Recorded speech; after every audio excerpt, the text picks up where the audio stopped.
Welcome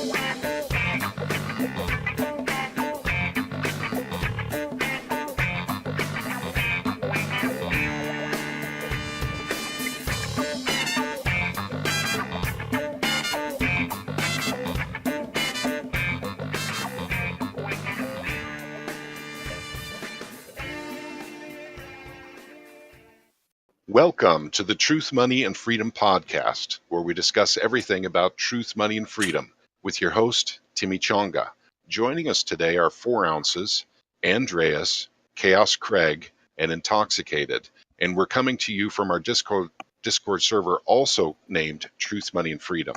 An invite to our Discord platform is linked below in the description for anyone to join in on the conversation. Today, February 8th, 2019, we're touching on a taboo subject, abortion. This is a hot topic that can spur emotional debate, anger, resentment, and even dread. But we're hoping to make this a respectful conversation, removing emotion and keeping to the logic and the facts in relation to recent news articles on the topic. We'll start with the newest, which is from New York, making abortion legal up until the due date if the mother's health is in danger or is in question.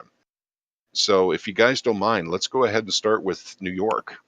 And as you guys know, the latest story that has come out saying that basically they've passed a new law saying that abortion is now legal up until the due date if the mother's health is in danger. I'd like to ask first off if anyone has any thoughts on what they mean by the mother's health. Any thoughts on that one, 4 ounces? Well, the first thing that comes to mind is I've been hearing that for 40 years, the mother's health. What does that mean? That seems pretty vague, and I think it is done that way on purpose. Yep. And it's not only vague, but also, too, I think that you're right. It's been an excuse that's been used for many years to justify abortions that are later than what would be considered normal. If you can call anything like that normal. That's what I was thinking too when I read the story, is the mother's mental health, being such things as she doesn't want a C-section, or she's afraid she's going to, have scars, from the birth. Do you guys think that may be one of the considerations of the mother's health, or at least what they're thinking is the mother's health? Well, I think it makes for a convenient line of discussion, and that's about it. I mean, it's this whole subject has been around for a long time, and it's been I've been in I don't know how many spirited debates with different friends and family members and coworkers over the years, and sadly, this topic almost always results in no resolution, in some sort of discussion, and that's the best case scenario. In the worst case scenario, you have actual anger and people part company. This subject is an example of a culture that has tried to justify choices that result in situations, and that becomes a real problem, and has for 4 or 5 decades now, and way back before Roe versus Wade and all of that too.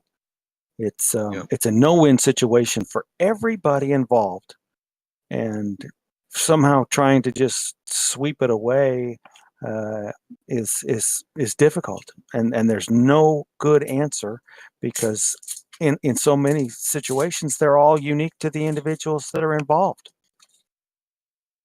Yeah, I definitely agree with that as well. In fact, I'll even take it a step further. Once again, just keeping on top of it, literally not getting involved in the emotionally charged aspect of this topic.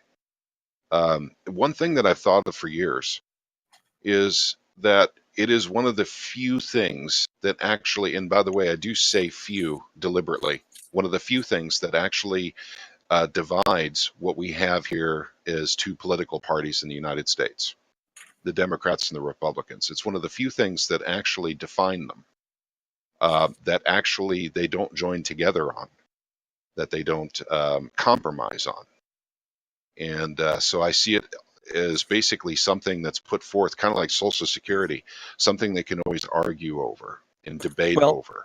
and that's absolutely right. I mean, you can think back 30 years when I knew people that would not absolutely positively support a candidate that was pro-choice or pro-life, depending on what their particular persuasion was, and that was their measuring stick for how they were going to vote. How is this person's position on abortion? And that determined their entire view of that candidate. Especially in the Supreme Court, wouldn't you say? Oh, absolutely.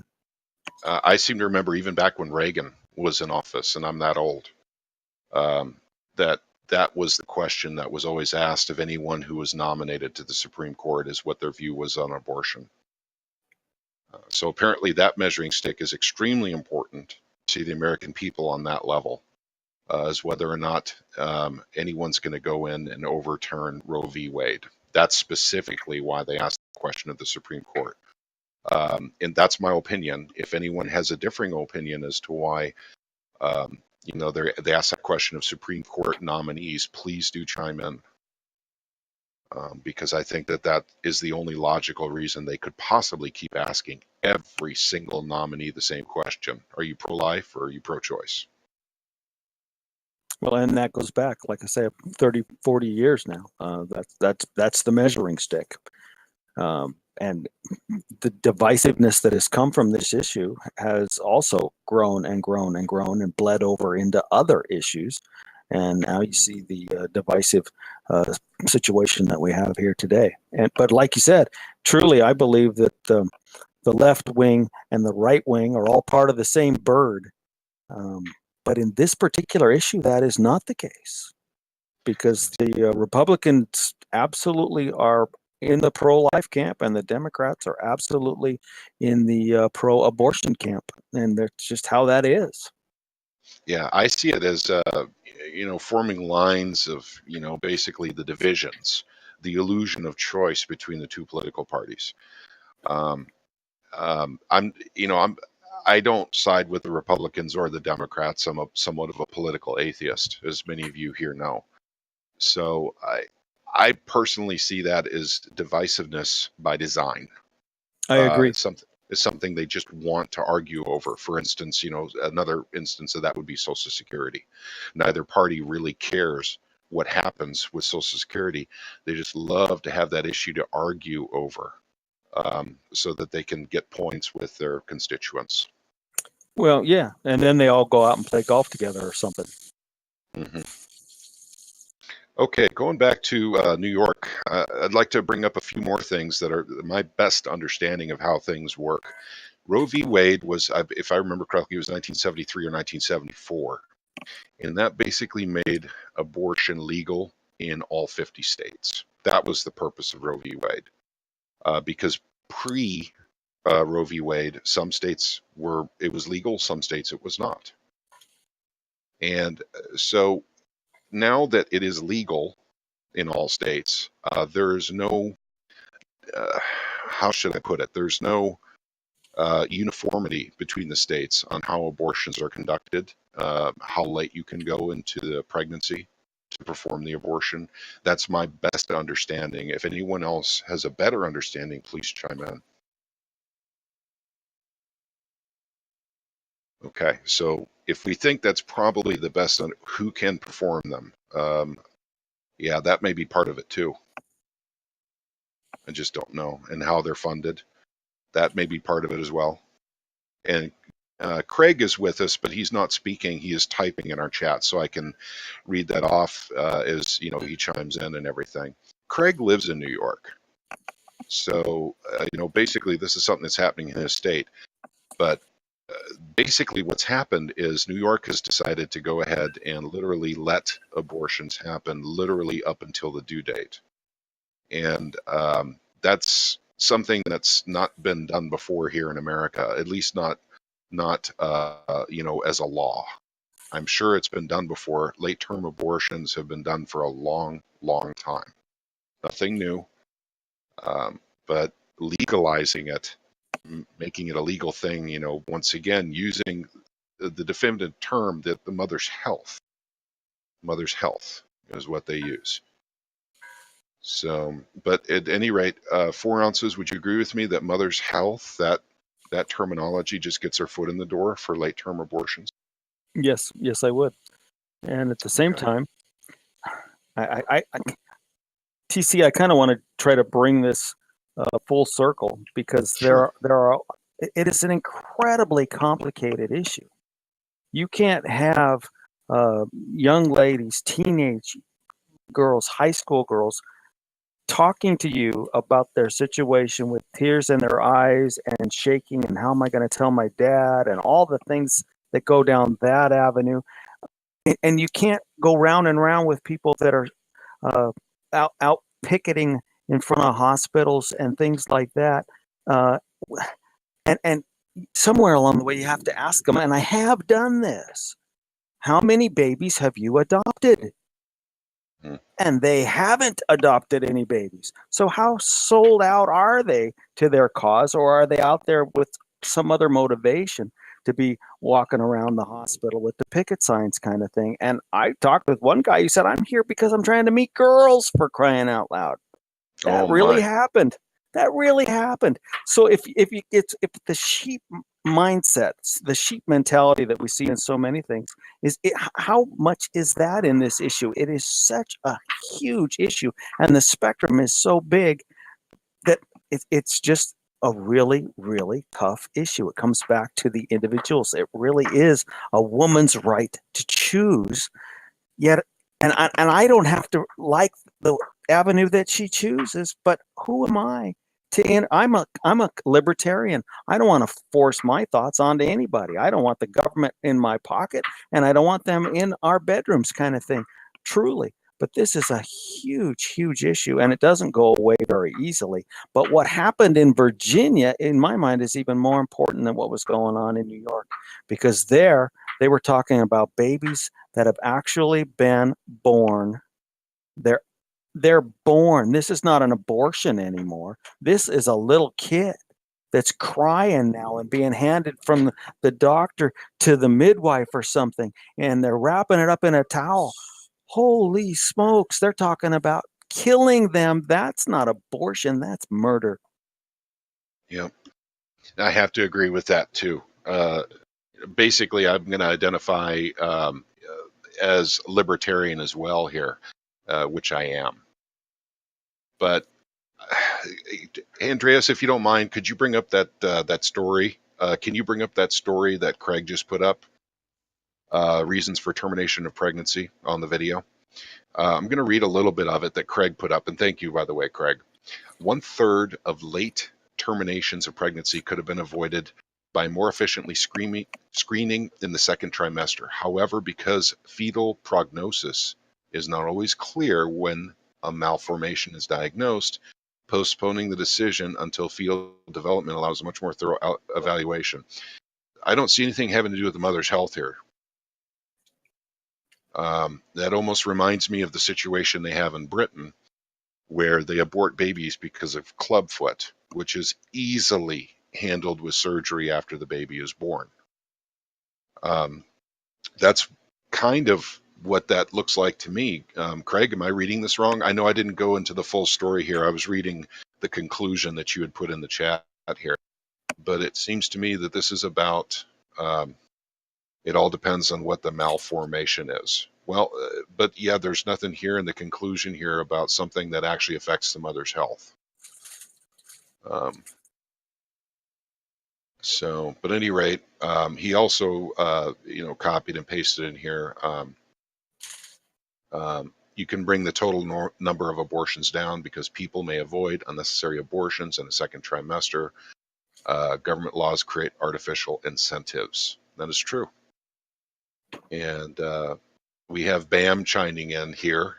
Isn't that basically murder at that point? And he's not in the events, so I will go ahead and mention him on that. But I agree.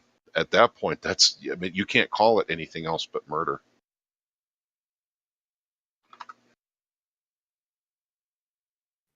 And that's really where So the rubber meets the road, right there. it is, because it seems to me that Chaos is talking about eugenics, and I was going to go there too, because basically that's it.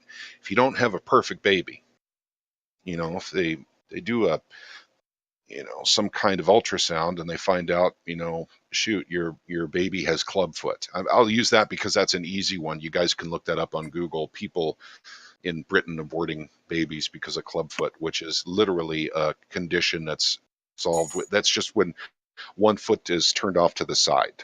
It's not straight. Aborting a baby over that, where just a little bit of surgery takes care of that. I'm sure there's other situations that are probably much more serious than that, but I mean that is a common one in England. But I don't know. I find this very, very disturbing personally. That Well, and you should, because you move from abortion to euthanasia very easily. And yep, one of the biggest concerns that people that I know that are extremely pro-life is that eventually you have an entire electorate that is voting on whether or not it's time to put grandma down. yep. And And in fact, let's touch on that in a second. where Go does ahead. life begin? The whole where does life, the quality of life thing kick in? And after all, we can't afford to pay for these people because they're all on Medicaid, and that whole can of worms gets open there too. These are incredibly difficult issues.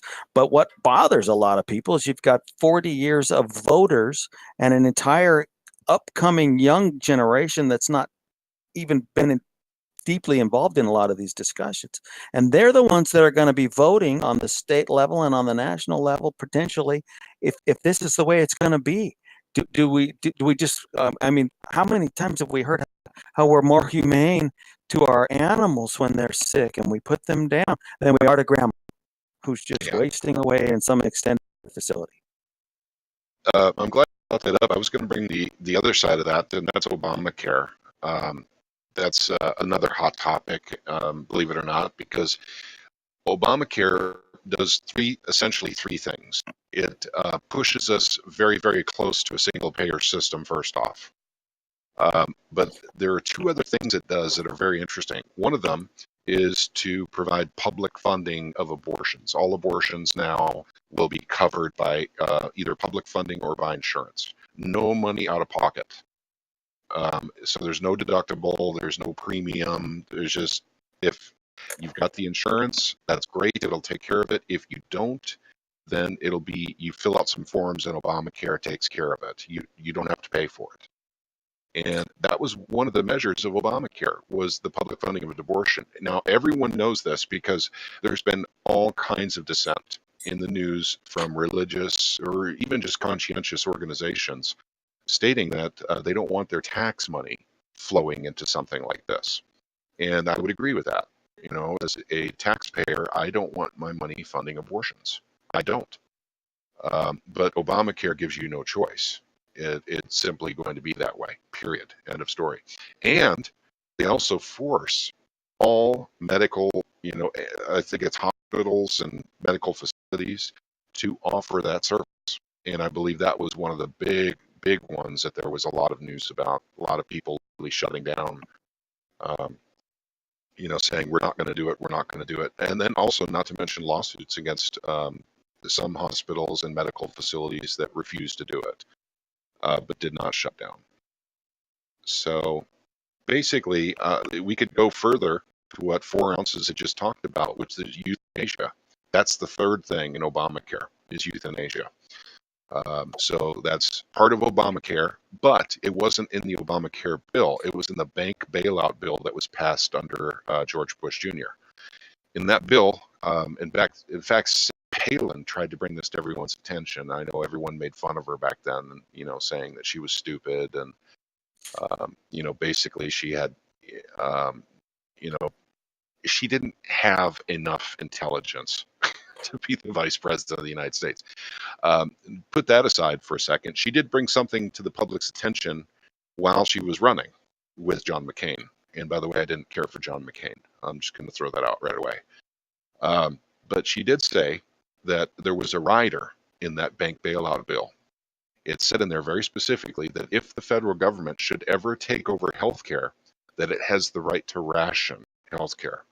And she called that death councils, I believe, is what she Yep. said. And basically, what it was is it's a pathway to euthanasia.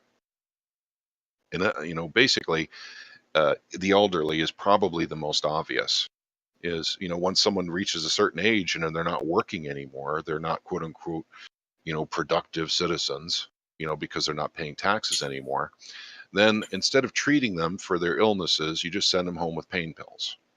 And that's basically what she had suggested that it meant. And I suggest that she was 100% right.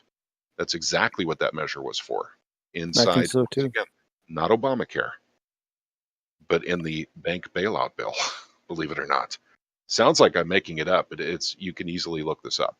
Well, but how much of a stretch? I mean, when we're talking about vague terms, how much is it to stretch that this whole college for all and free education forever kind of thing and that socialist mindset that's underway?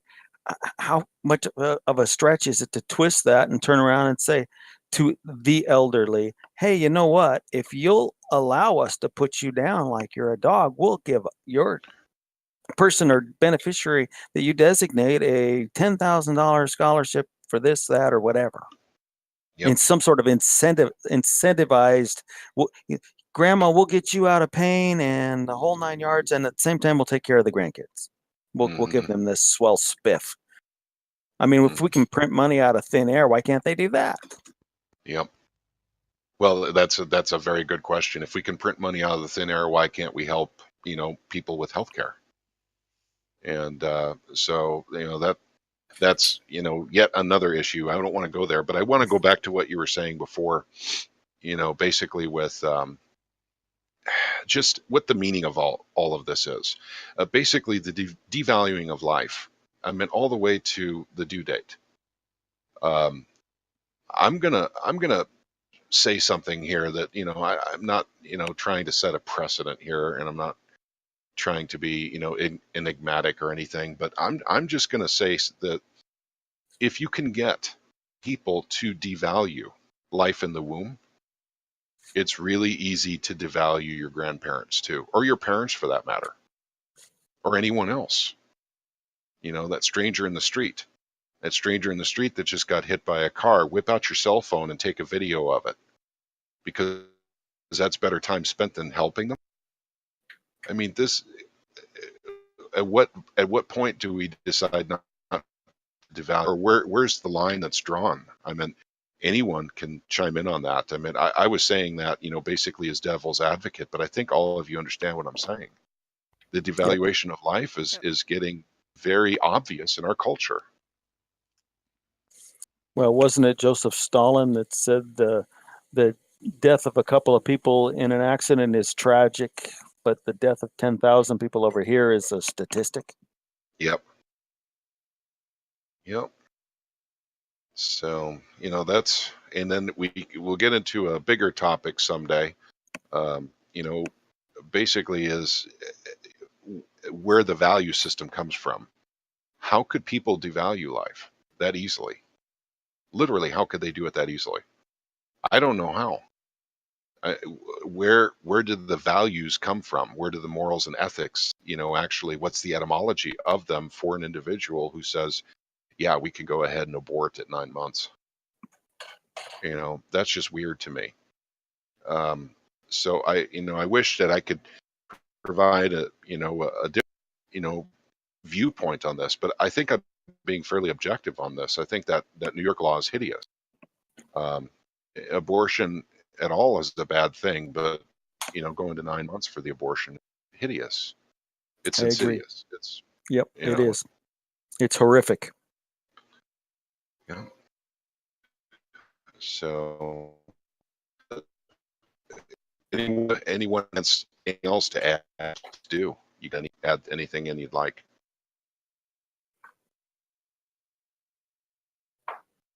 Okay, gotcha. All right. Next one, and Andreas is reminding us of our time here. Thank you very much. And then mentioning the Louisiana issue. Basically, if you can go ahead and put that up on the screen, the Supreme Court on Thursday blocked a Louisiana law, and its opponents say would leave the state without a single doctor authorized to perform abortions. And basically and by the way, I'm not sure what happened. I'm not sure if this passed or not, but it says Louisiana's law, which requires doctors performing abortions, have admitting privileges at nearby hospitals, was enacted in 2014. But in recent days and weeks, there have been a flurry of new state legislation that could prove important if the nation's highest court rules on more abortion-regulated cases. Well, I think this is where basically state law and federal law are starting to conflict. And that basically they're conflicting in such a way that you may not be able to perform abortions in Louisiana anymore. So apparently that is making a lot of people upset. You can see in the picture here, basically, I don't know. You got signs from people saying, I am the pro-life generation, pray to end abortion. And I think that's a good thing and everything. But once again, what bothers me about that picture is that state capitol house in the background there. It looks like a congressional Louisiana thing. Once again, it just serves to divide the people. I wish that, basically we could have some unity with the people to decide whether or not this is actually a good idea, this whole abortion thing, rather than let it serve as some kind of divide, between two parties that I really don't think care either way. And I say that very deliberately. 4 ounces, your thoughts? Well, I'm sitting here just kind of shaking my head, but at the same time, it can't be out of the realm of possibilities that this whole thing is being kicked up even more so by design as we head into the 2020 election. Could it be that, or could it be the fact that Kavanaugh got into the Supreme Court? Do you think that has something to do with this? No, because I don't think Kavanaugh was going to swing any kind of thing that would undo Roe versus Wade. But if Ruth Bader Ginsburg isn't in place and another justice is there when somebody does try to overturn Roe versus Wade, that's going to be a political football that is going to be so divisive. I don't even want to think about it. Yeah, I think so too. I think you're right. And I've said for several weeks that if I was President Trump, I would personally be paying a call on Ruth Bader Ginsburg. Because I'm not sure what's going on there. It is absolutely imperative that the country know the health of Ruth Bader Ginsburg right now. Mm-hmm. Yep. And she's officially voting, but I don't think she's participating in the court. Is that correct? Well, that's my understanding too. But are her staffers writing her opinions? Exactly. Have they been, people have been saying that our staffers have been writing her opinions for 5 years. I don't know, but what I do know is that if there's a sixth conservative justice on the court, it's going to take pro-life people storming the court system. It's going to happen to try to get something that goes to the Supreme Court to overturn Roe versus Wade. And that's going to be a huge issue. And what's going on in the state of Washington with gun control and a whole bunch of different county sheriffs that aren't going to go with the Washington state legislature's rule on taking away the guns and all of that. That's heading, and it's going to be fast tracked to the Supreme Court too. And so a sixth justice on the Supreme Court that is a quote conservative unquote is going to shape this country in ways that there are a lot of people that don't want to see it go that way, and they're going to be making a lot of noise between now and November 2020.